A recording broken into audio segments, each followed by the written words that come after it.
Greetings, Moonlight citizens. This is your man on the moon here, the Moonlight King, on with Moonlight Kingdom Podcast 105th episode here and now.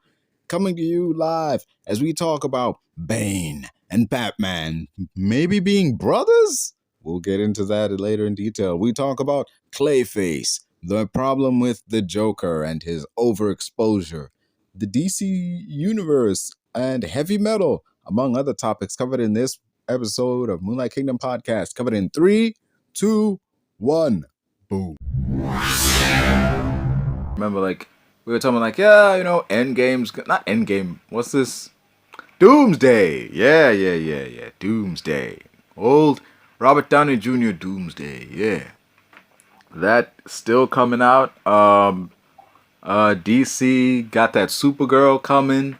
There's a Street Fighter movie coming along, and Supergirl. Superman's cousin. Yeah. She's got a movie coming. Clayface has a movie. The Batman villain Clayface? Yeah. Yeah, he's got his own movie coming along. I don't think Batman is in it because they haven't announced that. I think they're saving Batman for his own solo movie. But yeah, they're gonna give Clayface his own movie. I don't know why, but Is it live action? Yeah, live action. I think. No, it is live action because there've been set photos of dudes standing outside a bank. So it's oh, okay. He's not Clayface yet. He still has human form. It's just one of those photos they take. It's oh, here we are on day one of filming. Stuff like that. So it's okay. It's all right. Clayface. It's a weird. It's definitely a weird case, but I can see why you'd kind of pick that because the guy can shapeshift and look like anybody, and it's they could do what they did with the Penguin, in terms of giving him some shine, giving him his own story in which to show off what he can do as a character. I can kind of see that, but or some stuff they did with the Joker. With that first Joker movie, but this is in the DCU, so it's it'll be unique. It'll be interesting to see how it ties into everything. But yeah, What's even going on at the DCU at this point? They restated, right, with the latest Batman. Yeah. I don't know what's going on. Oh, by the way, that Batman with Robert Pattinson, he's not in the DCU. No, he exists in his own separate universe, totally disconnected from the DCU. The DCU is going to have their own Batman. A new one? Yep, a new one. They've been 3 since Ben Affleck? Yeah, wait. Technically, it'll be just 2, cause... No, wait, you're right, cause there was that animated movie. So, yeah, it will be 3 since Ben Affleck, so... Yeah, we need to get. Personally, I don't have a problem with a new take on Batman. That's cool. You have something new you want to try with the character, then hey, that's fine. I'm all for it. I think I have a problem with is getting a new version of the Joker because, a part of me, as much as I like the Joker as a character and what he represents and how he can be a foil for Batman, there's a part of me that's just. In the last 10 years, right? In the last 10 years, we have had... Okay, not 10 years, because Dark Knight was 2008. So I'll say a little over 10 years. Over 10 years, we've had 3 different live-action Jokers. 3 different dudes play live-action Jokers. We've had... No, 4! Because there was that Gotham TV show. And so 4 different dudes playing the Joker in the last... 18 years, and it's just, and not to mention all the animated movies where he's been in there, and the cartoons where he's been in there, and the video games where he's been in there, and the comics with their different versions of the Joker and all their different versions of Batman. I'm sick of it. I'm sick of seeing the Joker. He's annoying, okay? He's getting on my goddamn nerves. I've had it with seeing the goddamn Joker. It wasn't even a thing where it's like, oh, Jared Leto's Joker was so bad, I don't want to see the character anymore. No, it's not like that. Yeah, it was bad, but it's not like all of a sudden I'm just like, you know what? It was so bad it makes me not want to see the character anymore. It's just he's overexposed as a character. Yeah, and too many different versions of him as well. Yeah. Like if they used the same version of Batman, I mean the Joker multiple times, it wouldn't be as bad. But the fact that they just you have a new Joker over and over again makes it worse. Definitely makes it. It's easy for a character. He's overexposed. He's everywhere. He just needs to go away for a bit. He's got to go away for a bit. It's just, there's only so many ways you can have a new take on an old formula. You know, like, there's only so many changes you can make before it becomes like, this isn't the Joker anymore. And there's only so many, like, times you can bring the character back before it starts being like, okay, now you're just doing the same old story. Same old Batman versus Joker. Same old thing of, oh no, Batman, I don't want to kill you. Like, like, you complete me. Like, you and me, we're destined to do this forever. You know, I'm your ultimate nemesis. Like, he doesn't say that, but fucking DC seems to think he is. They seem to think, like, the ultimate nemesis to Batman is the Joker. The greatest threat to Batman and his family is the Joker. It's not. Okay? It isn't. The greatest threat to Batman is not Joker. It's Bane.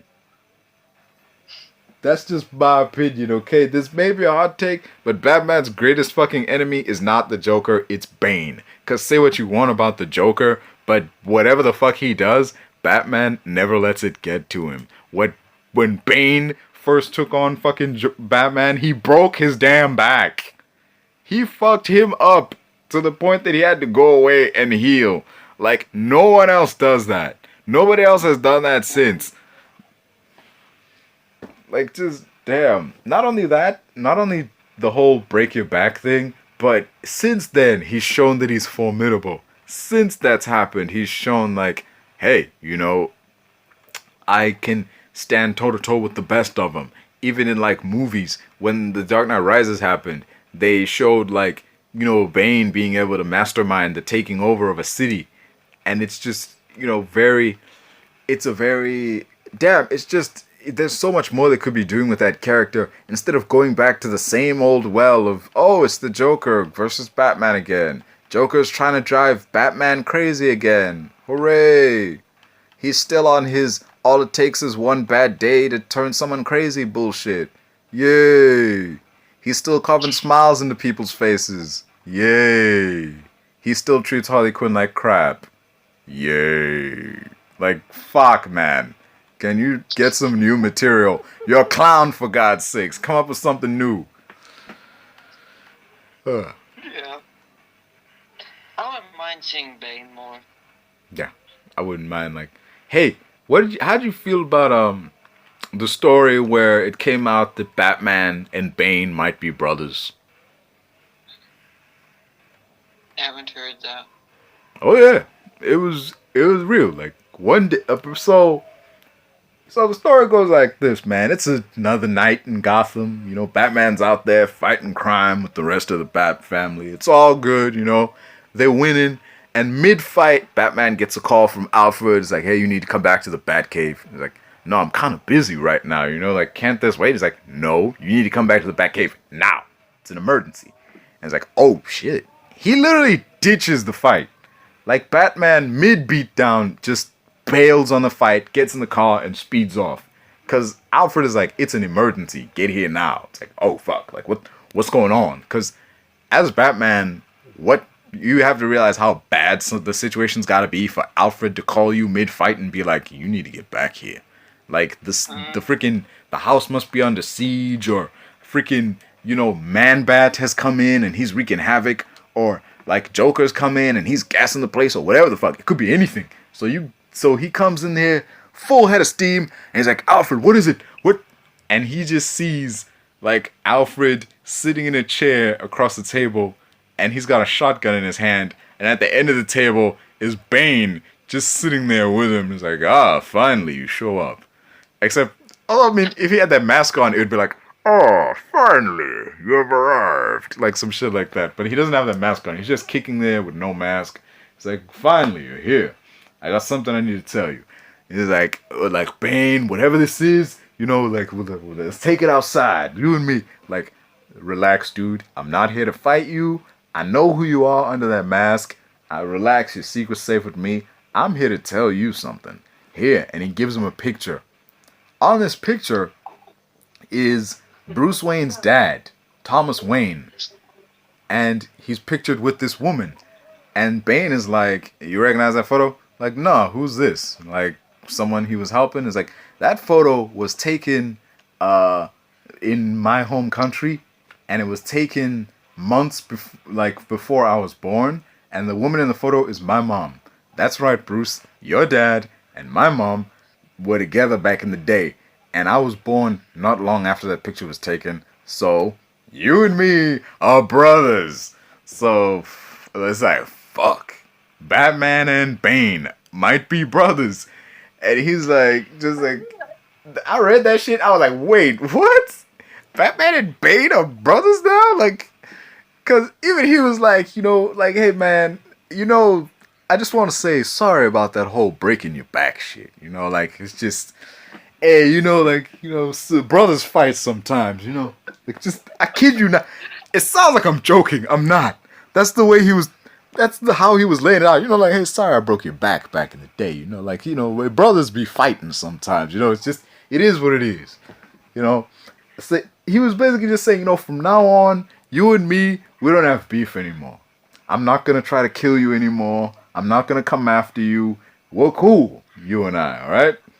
Since I'm your brother, I'm going to be living here from now on. I shit you not. Bro was like, I'm going to be living here. Like, I got my bags and everything. I'm moving in. Like, Bruce was just stunned. He was like, damn. Like, what the fuck? Like, he didn't know what to do. He was like, you know we're going to have to get a DNA test, right? He's like, yeah, you do that. But in the meantime, I'm going to be living right here. Like, I'm not going anywhere. And he doesn't. He really does just kick it in the fucking Wayne house. He stops being Bane, and he's like just a regular guy going about the day. He goes on this cruise ship, and he's like just chatting up this girl. And like this dude comes over, and he's kind of a dick to her. And he like, you know, like, hey, like, girl, just go over there and like get yourself a drink or something. It'll be cool. And he like chucks the guy overboard and like leaves him to be fed to the sharks. And he like goes back to this girl like, so where were we? Like he just becomes this charming motherfucker. And she's like, what'd you say your name was? He's like, Wayne. Like, yeah. Like he gives himself like a new name, and he's like so and so Wayne. Nice to meet you. Like just like he straight up becomes Bruce Wayne 2.0, and he's like living it up in the mansion. And like, he's like driving the car and shit, and he's just kicking it. And I'm thinking, this is the longest DNA test in the world. What the fuck is taking so long? This took days. He was living there for days. What the fuck, man? I'd be pissed off. Like, what the hell is taking so long? Why hasn't these results come back? Like, shit, dude. But yeah. So him and Batman, like, they have like a friendly spar and everything, and it's all cool. He even teaches him some new moves. You know, like some classic big brother teaching younger brother how to do it. Like, he's showing him how it's done and shit. Like what the? And it's like a sitcom. It's like a fucking sitcom. Like he's the weird uncle who never visits, and he's like moving in now or some shit. Like, even like Nightwing and like Robin are looking at this shit like, what the fuck is happening? Like, what is this? Like, Bane is just living here now? Like, yeah, like, you know, like, he has like this funny back and forth with Alfred, and I don't remember what he said, but he like Alfred gets him with like this sarcastic one-liner, and you think, I'm reading this and I'm thinking, oh shit, Like, he just, like, fucking Alfred, regular. This thing is, Batman can mouth off to Bane because he can fight her, but, like, Alfred is an old-ass man, and he's still mouthing off to this dude, and Bane just stops. He looks at him, and he just goes, ha, ha, ha. Ah, that was a good one, old man. Oh, you'll have to teach me a couple of those one-liners, man. Oh, you got me good. And he just walks off. I was like, what the fuck? He really is just kicking it here like a fucking sitcom. Like, goddamn. In the end... Is this a comic book or an animated series? Oh, no. This is a comic. Like, a proper DC-made comic. He, like, straight up just, like, becomes a regular dude. Not doing crime anymore. He's not Bane anymore. He's just a regular guy. And eventually the results come in. And he's like, you know, after some research, we did some digging. And it turns out, like, yeah, Thomas Wayne was in your country when this was happening. He was friendly with your mother. But, like, there's no evidence to suggest that you and me are related in any way, shape, or form. There's no, the DNA doesn't link up. And I hate that. I hate that they aren't brothers. Because I would have liked to see more of this. Imagine Bane working with Batman to fight crime. Shit, that would have been so cool. Imagine him continuing to stay here like, I don't know, fucking... It's like, just fucking Batman and... Just imagine it. Batman and Cousin Bane. Just, I don't know. Just the wacky adventures they could go on. Like, I would have loved that. But it's like, the moment it comes out like they're not related, Bane is just like, oh well, I guess there's no reason for me to stay here. And, like, Bruce Wayne is like, no, wait. Like, don't go. Like, he actually likes having him around. By the time this shit happens, he's like, no, don't go, man. Like, just because we're not brothers doesn't mean, you know, you have to, like, go back to being a criminal or nothing. He's like, nah, it does, dude. Like, it does. Me and, like, I got to go back to doing what I used to do.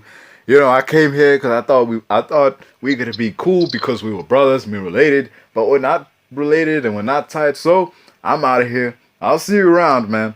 And he pieces out. He leaves a note, like, you know, he doesn't just leave right away. He, like, leaves a little note for Bruce to find saying, like, you know, hey, it was really cool. You know, it was fun while it lasted. I enjoyed, like, the time we shared together. You know, I'm definitely gonna, you know, cherish this forever. Oh, and by the way, I'm taking the car. You owe me that much. Like, just... Yeah. It's literally in the note. It's like, and by the way, I'm taking the car. You owe me that much. It just speeds out of there. Oh, shit. Actually being totally behind that.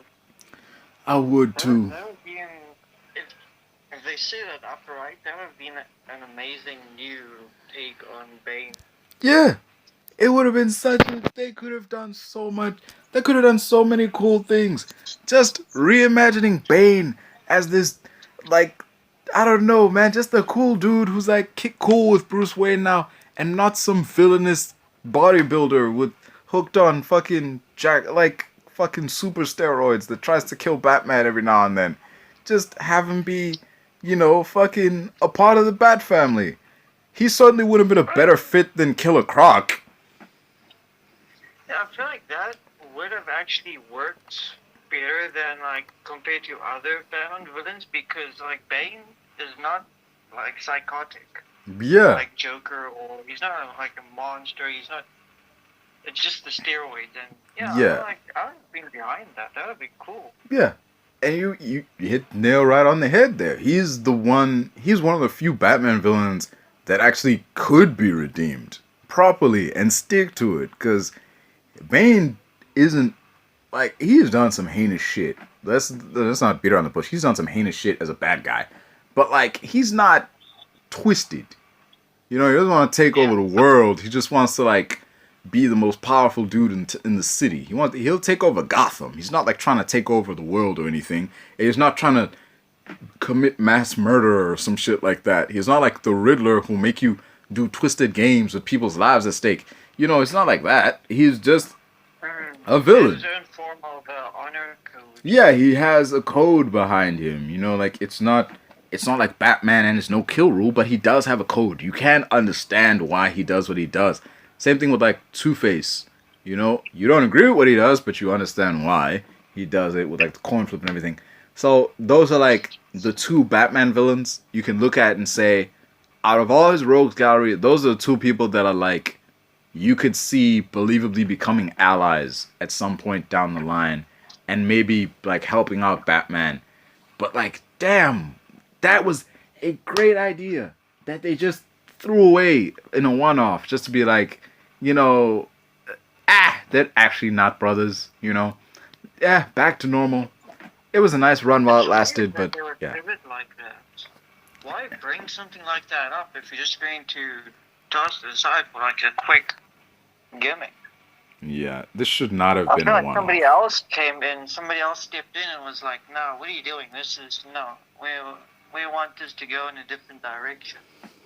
Yeah, I think this is just what I think. This isn't proving anything. I think it's a case of somebody somewhere at DC read that, oh, this writer made it so that Batman and Bane might be brothers, and they just canceled that story so they could be like, no, we have plans for Bane.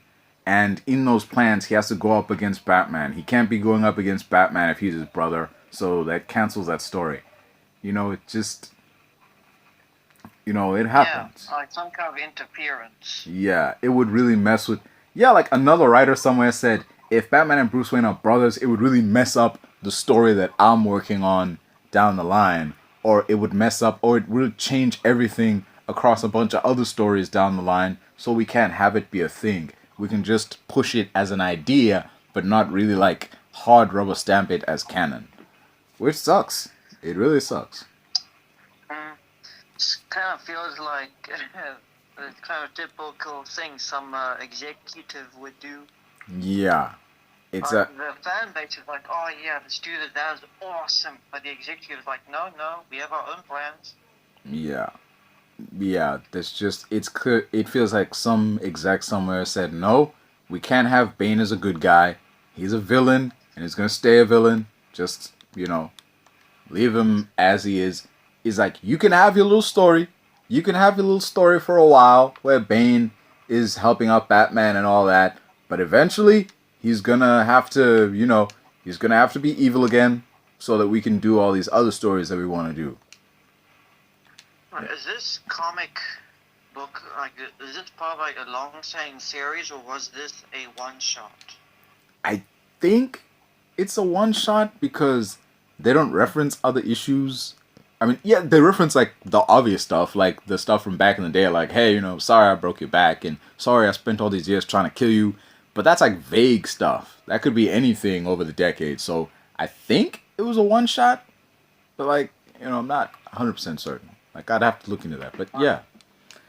Like, just a standalone, quick, non-canon story. Yeah, it's a damn shame. Because it'd be pretty messed up if they, like, carried on with that story and just Bane becomes a villain again. Yeah. Like, that same Bane, just like, nah, man.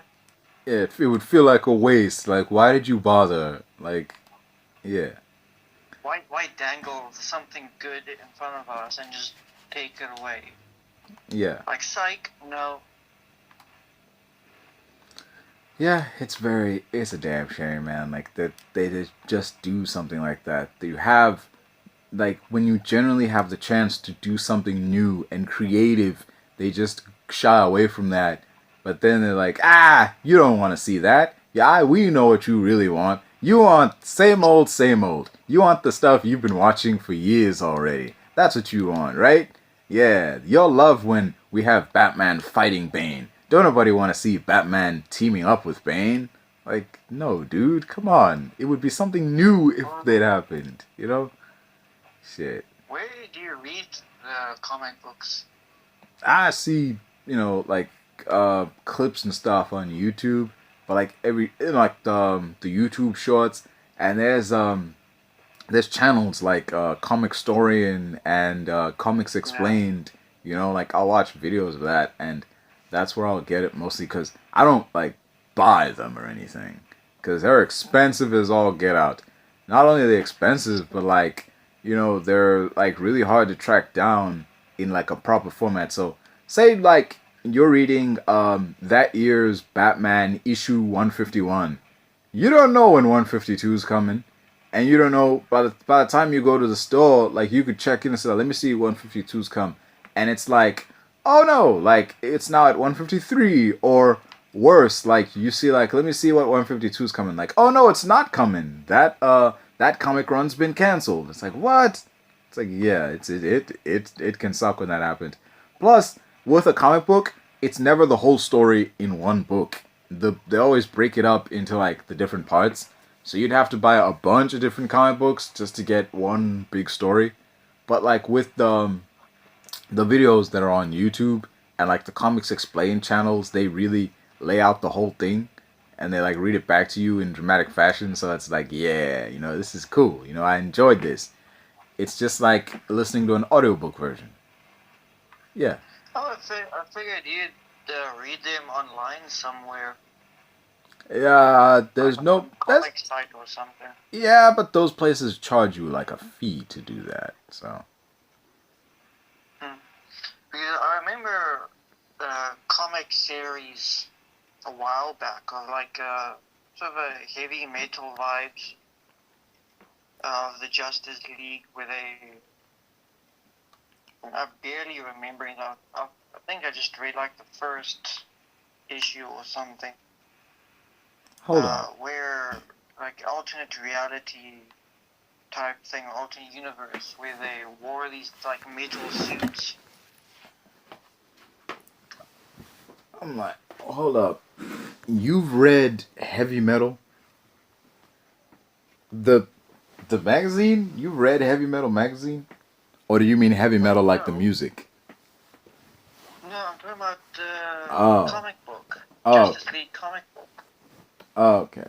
Like, I'll definitely look into that. I thought you meant like it was inspired by like the Heavy Metal comic. And I'm like, oh shit, I might have to look into that. Because, like, shit. Is there a Heavy Metal comic book? Dude, there's a bunch of them. It's like, Heavy Metal is a magazine that has a bunch of comics that, there's a movie. There's this movie called Heavy Metal from the 80s, and it's like, it is awesome. It's comics for adults. Let me just say that much. It's comics for adults. That's the most accurate description I can give it. It's comic books for grown-ups. Okay, not grown-ups, adults. Let me just say that. Yeah. I don't know, man. I'll share it with you eventually. Like, it's just like, I can't do it justice, but there's this movie, and it is like this movie from like 1981, and just like looking at it, it's like, oh, this is like, the shit is called Heavy Metal, and it looks like it's heavy metal. It's like someone took every 1980s heavy metal album cover and just like distilled it into a movie and was like, hey, let's see what we can do with this. Cause the comics these are based on are just so well written, and not well written, but like they're just so well drawn and beautiful to look at. I mean, it helps. There's a healthy dose of scantily clad women fighting robots and monsters and all that. And some of these stories are cyberpunk. Some of them are like sci-fi fantasy. Some of them are straight up horror. There's a lot to enjoy in like Heavy Metal, not just the magazine, but like the movie too.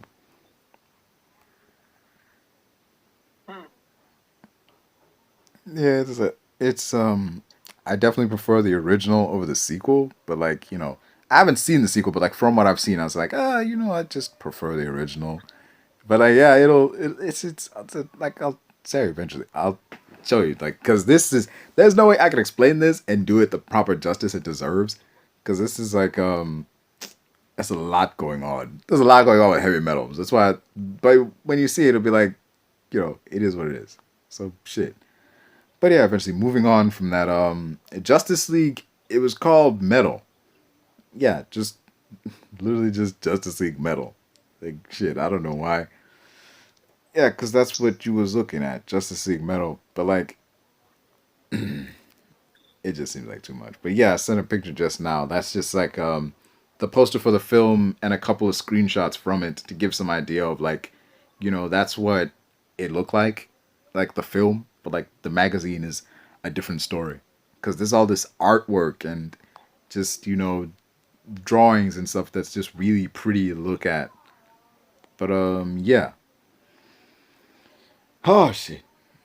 And, like, just look, by the look of it, just the way it looks, when I say it's comic books for adults, you'll see that and be like, oh, I see. That's what you mean by comic books for adults. Like, okay then. Now it all makes sense. That sounds sus. What do you mean sus?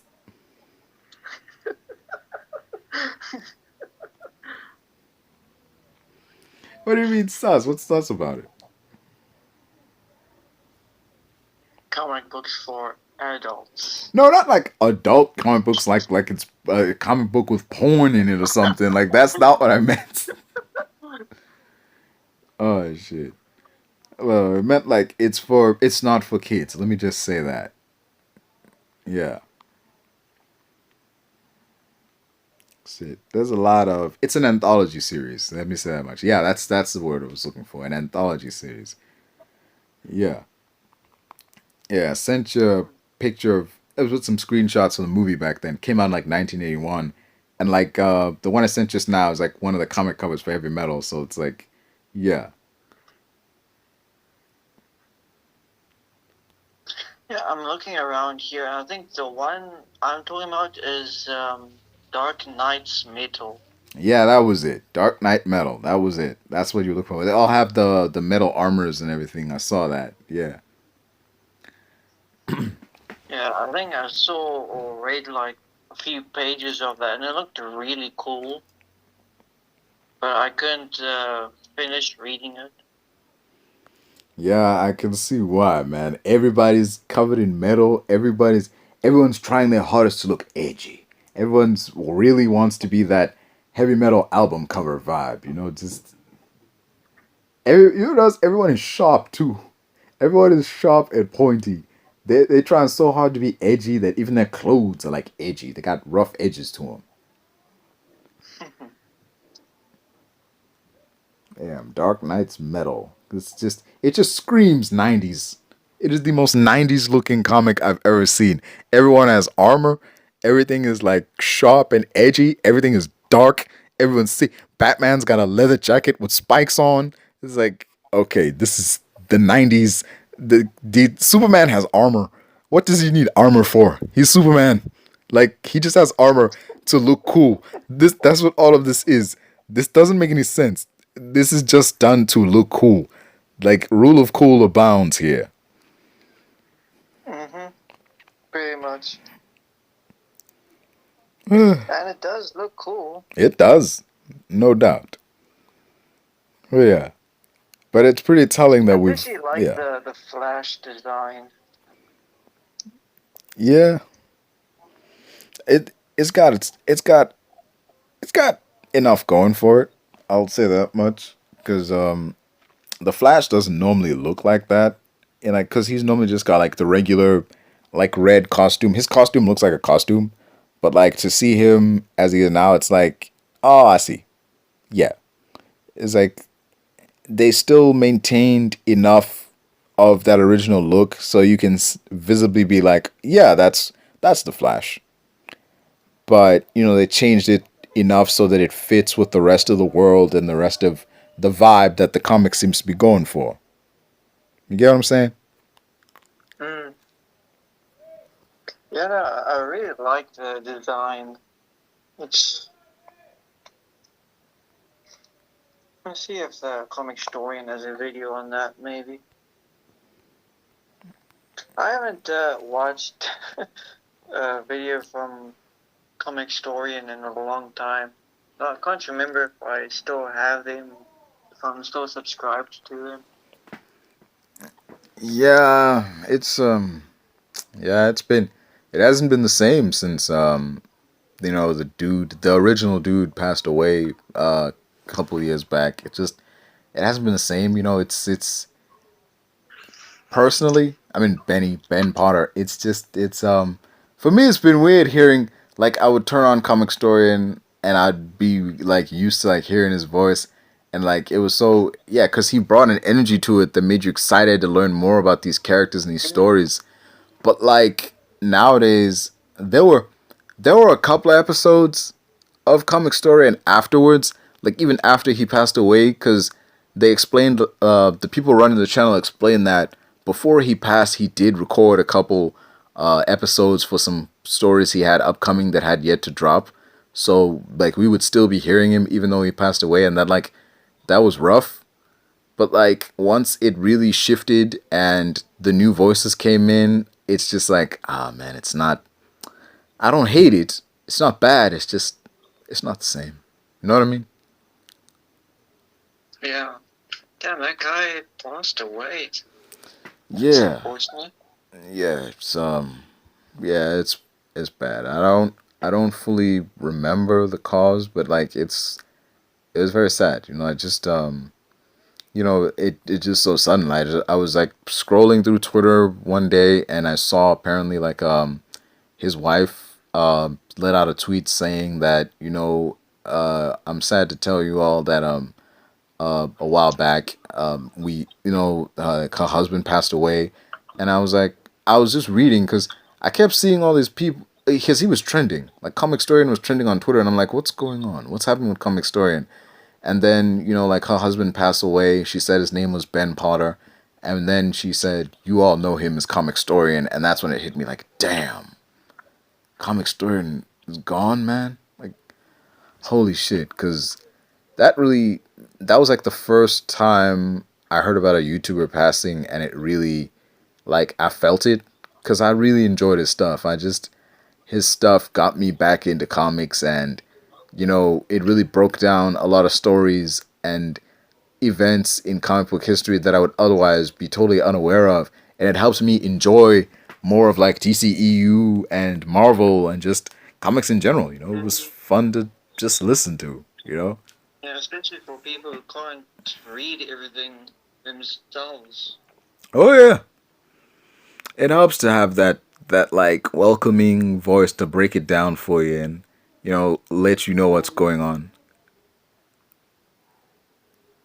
Yeah, it's just it was R.I.P. man. He was a real one. He was great when he was around. He'll be missed and remembered fondly. His channel does and is still a welcome source for like information on comics and movies and like so. Shit. Yeah, because it felt like comic videos made by a comic lover. Yeah, somebody who's just as passionate about it as you are. Yeah, and that really added to it. That really made it what it was. Just that passion you could This was feel. a few years ago. Yeah, I mean, shit, I don't know. It was like a couple years ago, I think, because I remember reading about it, and I was just taken aback by it. Like I remember making a video about like rest in peace comic story and what the channel meant to me. So like I don't remember that being recent. It was a while back. So it's like yeah, it's just that this yeah it was yeah it says here 2024. So yeah, it's a damn shame. Didn't realize it's been that long since I actually watched the Comicstorian video. Oh yeah, it's a rough. Hey, it's definitely a rough go of it, and not just that, but this year has been quite the year. There's been a lot of people who've passed away in terms of, like celebrities and like people like. Did you hear that Chuck Norris passed away? Mm. Yeah, that that caught me off guard. I mean, because he was old. He's been old for a long. Okay, Chuck Norris has been old as long as I've been alive. He's always been old. I've never known Chuck Norris to be a young man. Ever since I first saw him, whether it be Walker Texas Ranger or any of his movies, he's always been, oh hey, that's Chuck Norris. Like just you knew him as that older dude who still does roundhouse kicks and like does karate, just like solve problems or whatever. I just, Walker Texas Ranger. That's how I knew Chuck Norris.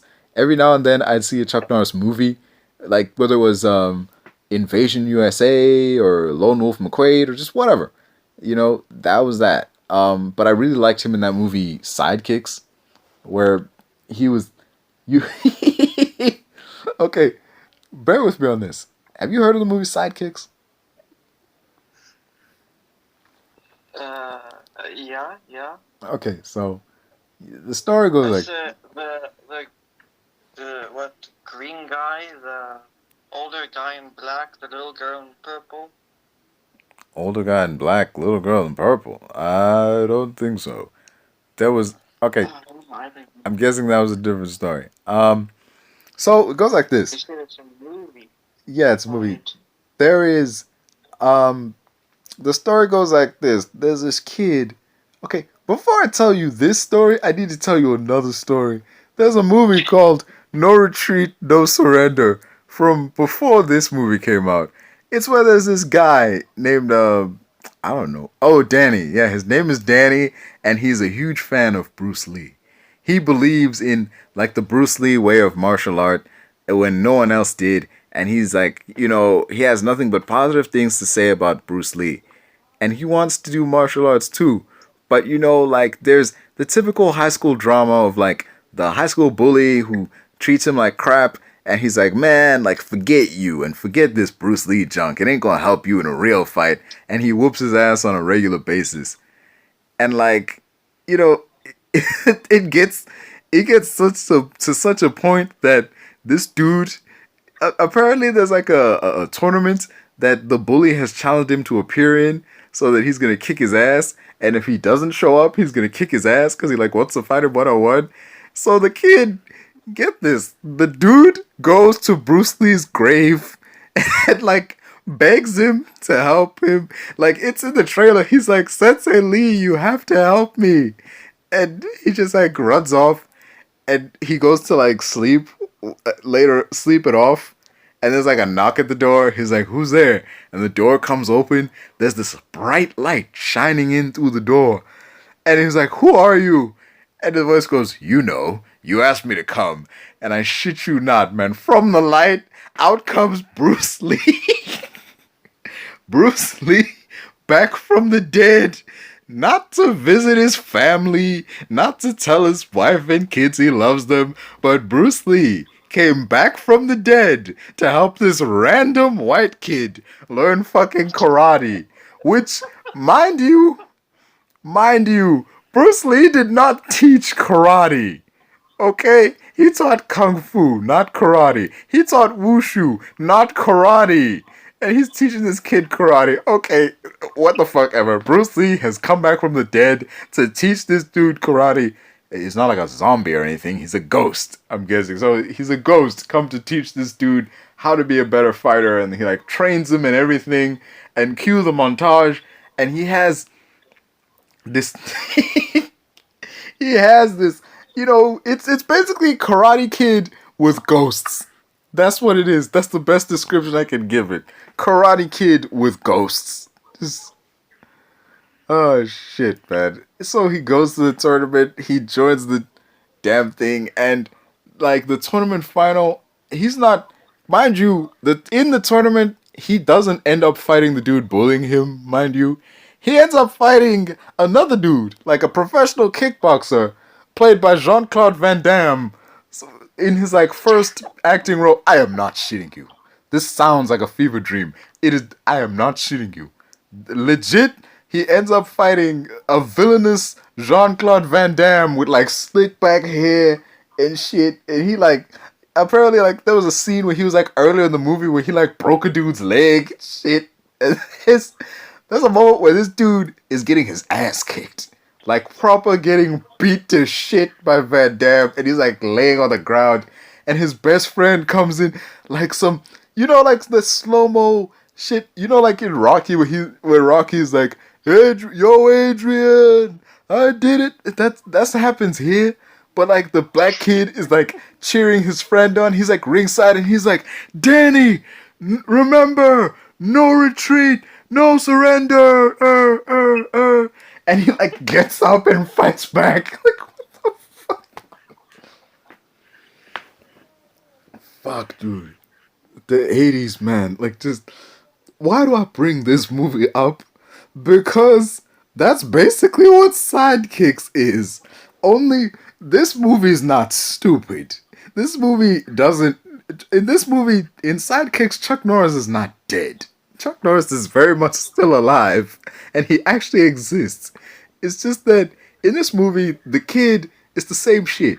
It's a kid who gets made fun of because he's a huge fan of Chuck Norris. And, like, the bully calls him out, and he's like, come, whatever. Like, I'll fight you one-on-one. It's like, I'm joining this, like, martial arts tournament. Show me that you ain't shit by signing up for the tournament. Like, show me that your Chuck Norris bullshit can actually beat me in a straight-up fight. And, well, I said this movie's not stupid. If this was following that original movie, like, Chuck Norris would come out of nowhere, and he would, like, know, like, hey, kid, I heard you've been having problems, and I'm here to help you. Again, this movie's not stupid. So, the Chuck Norris we see throughout the movie isn't the real Chuck Norris. He's existing solely in this kid's head. He's just imagining him, like, when he trains, when he's sitting in class and daydreaming, when he, this dude loves Chuck Norris. He lives and breathes Chuck Norris stuff. Like, when he all the movies he watches are Chuck Norris movies. Like, when he dreams about Chuck Norris. When he daydreams, he like, just envisioning him and Chuck Norris going on adventures and shit together. And I know what you're thinking, like, okay, this is not what you're thinking, but, like, at one point there was a moment in my mind where I was thinking to myself, like, does he want to fuck Chuck Norris? Like, what's going on here? Like, every day with this dude, like, you may have an obsession. This is not normal. This is not healthy. It's one thing for someone to daydream about being with, like, the girl they like in school, but you are daydreaming about an action hero. Like, you good, man? Even his dad is like, is there something wrong with my son that he keeps having these fantasies of him and Chuck Norris going off doing shit together? And then even the way he frames it, the way he says it, like, my son has these fantasies where him and Chuck Norris, they do stuff together. If that was me, if I was like the school psychologist and I heard like him and Chuck Norris doing stuff together, I'm like, what do you mean stuff? Like, what kind of stuff are you talking about here? Like, what have you brought into my office? But like I said, this movie's not stupid. Chuck Norris does exist. He's a real dude. He exists in this movie as a real guy and in this dude's head.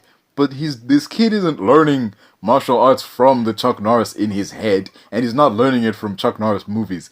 There's an actual martial arts teacher who's teaching him how to fight and shit. So it's like, okay, like, cue the montage, cue him learning how to fight, and there's a moment where, see, I've been saying this movie's not stupid, but there is a moment where it becomes deadly stupid, where the kid has asthma, and they can make fun of him having asthma, and, like, his asthma is actively, like, affecting him and making it hard for him to train, and it really sucks that he has asthma, and he thinks, like, he's gonna overcome his bully, he's gonna overcome all his problems, he's not gonna give up, and he is so dead certain that he's gonna overcome all this, that he throws away his asthma pump, and he's just sitting there, after running home, and he's, like, sucking in these deep breaths, going over and over, I'll beat you, I can beat you, I know I can, and he's fucking dying. I'm not shitting you.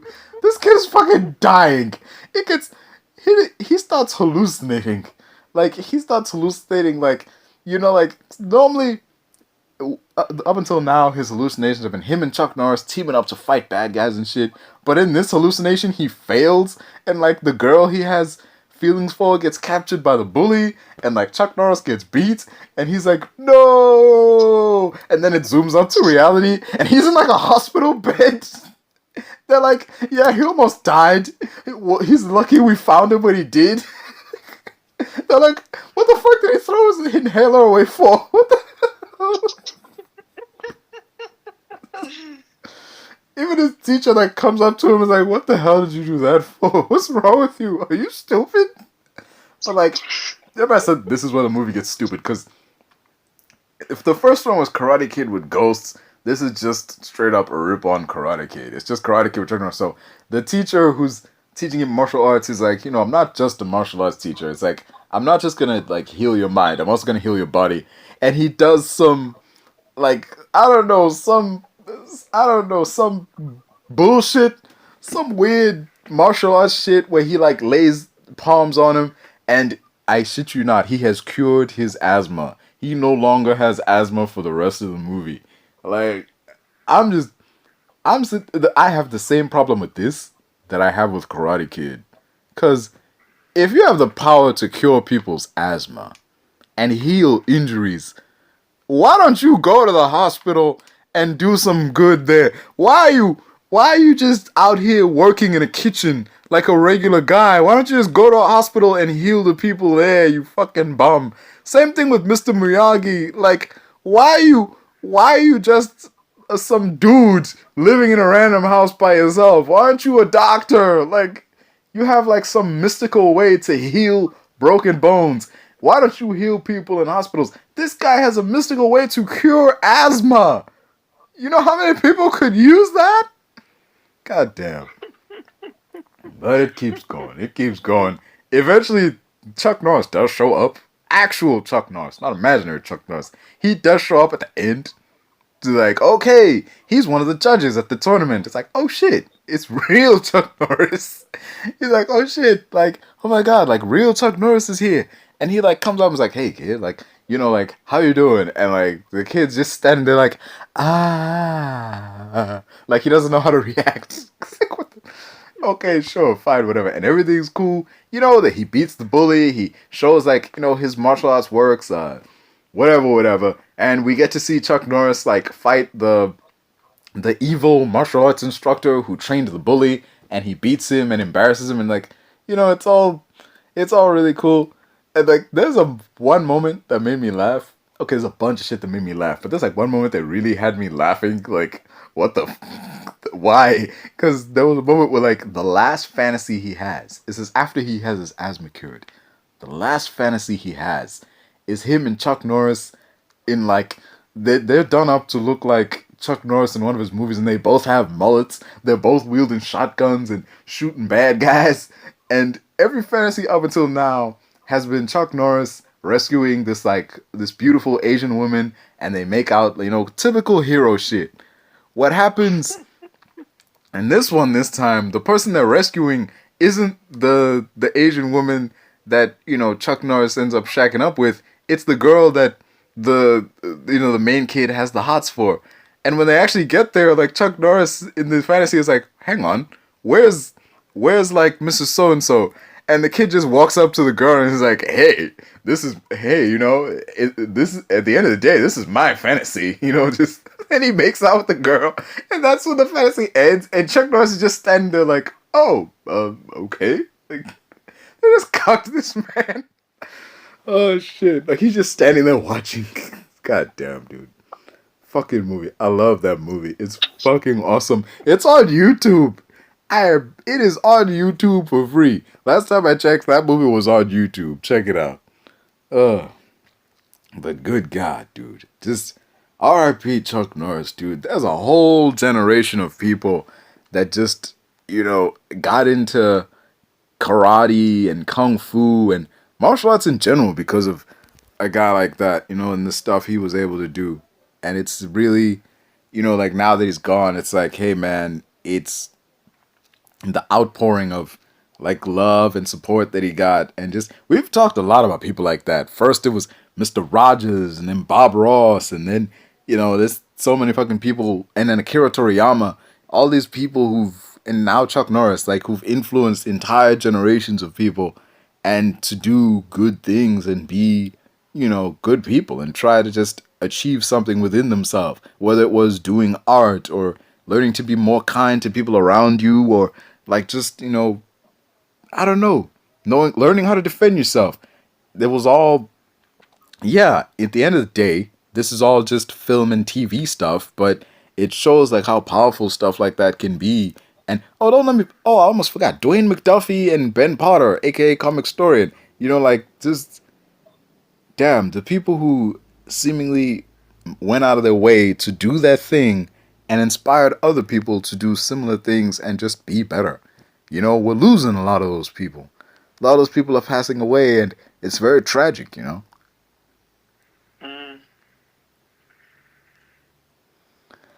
Yeah, the unfortunate side effect of growing older. Yeah, it's it's just it's a very it is what it is. We gotta make sense. We gotta. That's life. Like every we're born, we live, and at the end, everyone has to. We all gotta bow out at some point.